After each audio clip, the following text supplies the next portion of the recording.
اس کے بعد میں اس پروگرام کو آگے بڑھاتے ہوئے مولانا مفتی صابر صاحب قاسمی، امام و خطیب جامع مسجد جاڑ کریمچی، ان کو دعوت دیتا ہوں کہ وہ آئیں اور اپنے بیان سے سامعین کو مجلی مصطفیٰ فرمائیں۔ ونشهد أن سيدنا ومولانا محمدا عبده ورسوله. أما بعد فأعوذ بالله من الشيطان الرجيم. بسم الله الرحمن الرحيم. وإن تعدوا نعمة الله لا تحصوها. میرے ایمانی بھائیو، اللہ تعالیٰ کے ہم پر بہت زیادہ احسان ہے۔ اس کو قرآن کریم کے اندر بھی اللہ نے بیان کیا، وَإِن تَعُدُّوا نِعْمَةَ اللَّهِ لَا تُحْصُوهَا، کہ اگر تم اللہ کی نعمتوں کو شمار بھی کرنا چاہو تو شمار نہیں کر سکتے ہیں۔ اتنی بڑی بڑی نعمتیں اللہ تعالی نے ہم سب کو عطا کی ہیں، اور ان نعمتوں کو حاصل کرنے کے بعد اس پر شکر کرنا ہم میں سے ہر ایک کا فریضہ ہے۔ اور سب سے بڑی شکر گزاری ہی یہی ہے کہ جو اللہ نے مجھے اور آپ کو زندگی دی ہے، صحت ہے، عافیت ہے، ساری چیزیں ہیں، تو اب اس کی شکر گزاری یہ بنتی ہے کہ ہم اپنی پوری کی پوری زندگی کو اللہ کی رضامندی میں لگا دیں۔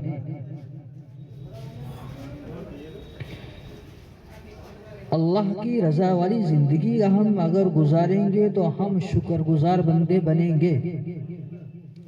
جیسے جیسے ہم نیکی کی طرف بڑھیں گے، اللہ تعالیٰ اس نیکی کے ذریعے سے دوسری نیکی کی توفیق عطا فرمائیں گے۔ اور اللہ نے مجھے اور آپ سب کو جو اس وقت ہمارے پاس نعمت ہے، اس سب سے بڑی نعمت ہے ایمان کی نعمت۔ اس سے بڑھ کر اگر ہم پوری دنیا کے اندر کوئی نعمت تلاش کرنا چاہیں تو اس سے بڑھ کر کوئی نعمت نہیں ہے۔ یہ نعمت اللہ نے مجھے اور آپ کو دی ہے۔ ایک تو ایمان کی نعمت دی، اور اس کے ساتھ ساتھ میں کہ پہلے انبیاء علیہ السلام آئے، ان لوگوں نے، ان انبیاء کرام نے دین کا کام کیا، دین کی محنت کی۔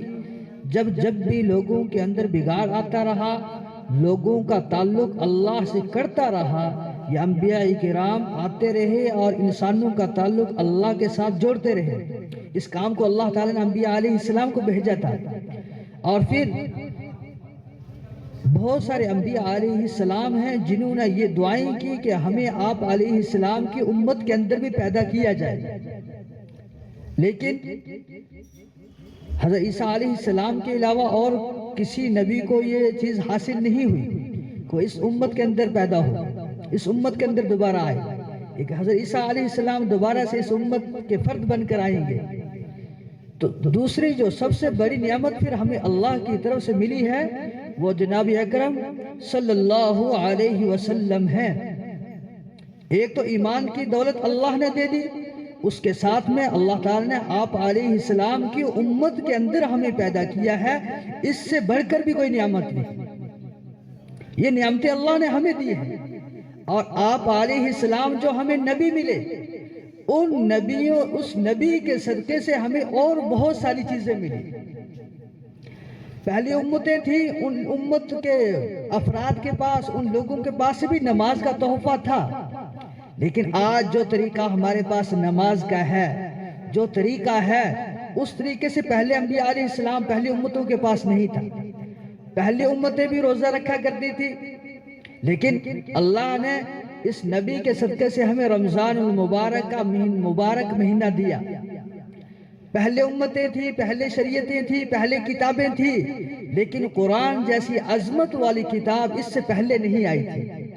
یہ ساری کی ساری نعمتیں، رمضان کا مہینہ ہے، قرآن ہے، آپ علیہ السلام ہے، اور جو چیزیں ہمیں ملی ہیں یہ کس کے صدقے میں ہے؟ آپ علیہ السلام کے ذریعے سے ہم تک پہنچی ہیں، ان کی وجہ سے ہمیں ملی ہے۔ تو آپ علیہ السلام کا بھی بہت بڑا احسان، اور اللہ تعالیٰ نے اس احسان کو جتلا بھی ہے کہ میرے پاس جو چیز تھی وہ بھی میں نے تم کو عطا کر دی ہے۔ تو اب ہم پر یہ ضروری ہے کہ ہم ان چیزوں کا شکر ادا کریں، اور قرآن کریم کے اندر آیت موجود ہے لَإِن شَكَرْتُمْ لَأَزِيدَنَّكُمْ، کہ اگر تم شکر گزار بندے بنو گے، اللہ کی نعمتوں کی شکر گزاری کرو گے، تو ہم تمہاری نعمتوں کو بڑھائیں گے، اور اگر تم ناشکری کرو گے ان عذابی لشدید، تو پھر میرا عذاب بھی بڑا سخت ہے۔ اب ہم سب پر یہ ضروری ہے، اور شکر گزاری یہی ہے کہ ہماری پوری کی پوری زندگی کا ہر ایک لمحہ اللہ کی رضا والے اعمال کے اندر گزر جائے۔ یہ شکر گزاری ہے آسان لفظوں کے اندر، ہر ایک چیز کی ہم تفصیل الگ الگ سے کریں اس سے بات بڑھے گی، لیکن مختصر الفاظ کے اندر یہ کہ ہماری پوری زندگی کا ہر لمحہ اللہ کے بتائے ہوئے اور اللہ کے نبی صلی اللہ علیہ وسلم کی سنت کے مطابق ہماری زندگی گزرے، یہ شکر گزاری ہے۔ اور اگر ہم اللہ کی نافرمانیاں کر رہے ہیں، اللہ کے نبی صلی اللہ علیہ وسلم کی سنتوں کو چھوڑ رہے ہیں، تو یہ سمجھے کہ ہم شکر گزاری والی زندگی نہیں گزار رہے ہیں، ہم ناشکری والی زندگی پر آ گئے ہیں۔ اور جب ناشکری والی زندگی پر آ جائیں گے تو پھر کیا ہے؟ ان عذابی لشدید، میرا عذاب بڑا سخت ہے۔ ہر طرح کے اللہ تعالیٰ نے دونوں طرح کے راستے بتائے کہ شکر گزاری کرو گے تو وہ راستہ جائے گا جنت کی طرف، اس کے بدلے میں اللہ تعالیٰ جنت دیں گے۔ ناشکری گزارو گے، اپنی منچاہی تم زندگی گزارو گے، جیسا دل چاہا ویسا کیا، تو پھر اللہ کی طرف سے پکڑ آئے گی، اور پکڑ کیا ہوگی کہ انسان کا انجام جو بنے گا وہ جہنم بنے گا۔ اللہ نے انبیاء علیہ السلام کو بھیجا، اب انبیاء علیہ السلام نہیں تو ان کے وارثین موجود ہیں، ہم تک ہر طرح کے افراد آ رہے ہیں، دین کی بات ہم تک پہنچا رہے ہیں، ہم دین کی بات سن رہے ہیں، قرآن اور حدیث کی بات سن رہے ہیں، تو یہ حجت ہم پر پوری ہو گئی ہے کہ اللہ تعالیٰ کسی بھی قوم کو اس وقت تک ہلاک اور برباد نہیں کرتا ہے کہ جب تک اللہ اس قوم، اس قبیلے اور اس علاقے کے اندر کوئی نہ کوئی اللہ کا پیغام پہنچانے والا نہ بھیج دے۔ اور اس وقت پوری دنیا کے اندر اللہ تعالیٰ نے ہر طریقے سے اللہ کا جو پیغام تھا، اللہ کے نبی کا جو پیغام تھا اور جو کام تھا، وہ امت کے ہر ایک فرد تک پہنچ رہا ہے۔ اس کے باوجود اگر ہم ناشکری کریں گے، دین سے دور رہیں گے، تو پھر کیا کہا؟ فَدَمَّرْنَاهَا تَدْمِيرًا، ہم اس کو زبردست طریقے سے ہلاک کر دیں گے۔ وَكَمْ أَهْلَكْنَا مِنَ الْقُرُونِ مِن بَعْدِ نُوحٍ، اور دیکھیں کہ نوح علیہ السلام کے زمانے کے بعد سے ہم نے کتنے ہی لوگوں کو ہلاک کر دیا۔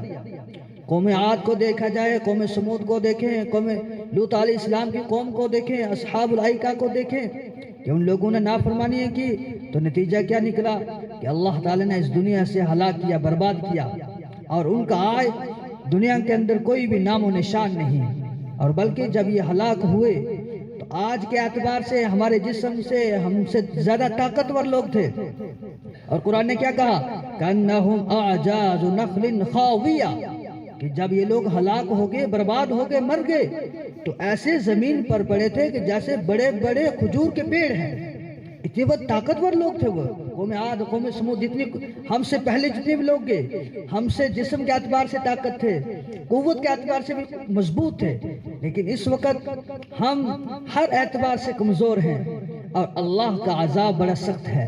اگر اللہ کے عذاب کے اندر ہم آگئے، قرآن کریم نے اس کو بھی بیان کیا فَيُعَذِّبُ عَذَابَهُ أَحَدٌ وَلَا يُوثِقُ وَثَاقَهُ أَحَدٌ، کہ اللہ کے پکڑ کی طرح کسی کی پکڑ نہیں ہے، اللہ کے عذاب کی طرح کسی کا عذاب نہیں ہے، کہ جب انسان اللہ کی پکڑ کے اندر آ جاتا ہے پھر وہ بڑی مشکلات کا سامنا کرتا ہے، اور جہنم جو انجام بنے گا نافرمان لوگوں کا، سب سے کم جو عذاب جہنم کے اندر ہونا ہے ابو طالب کو ہوگا جو آپ علیہ السلام کے چچا ہیں، اور سب سے کم عذاب کیا کہ ان کے پاؤں کے نیچے جوتوں میں انگارے رکھ دیے جائیں گے اور اس انگاروں کی وجہ سے ان کا سر ایسے ابلے گا کہ جیسے اب آج پانی پر ہم ہانڈی رکھ دیں چولہے کے اوپر اور وہ ابل رہا ہو، اور وہ یہ سوچیں گے کہ سب سے زیادہ عذاب مجھے دیا جا رہا ہے، لیکن کیا ہے سب سے ہلکا عذاب، سب سے کم عذاب۔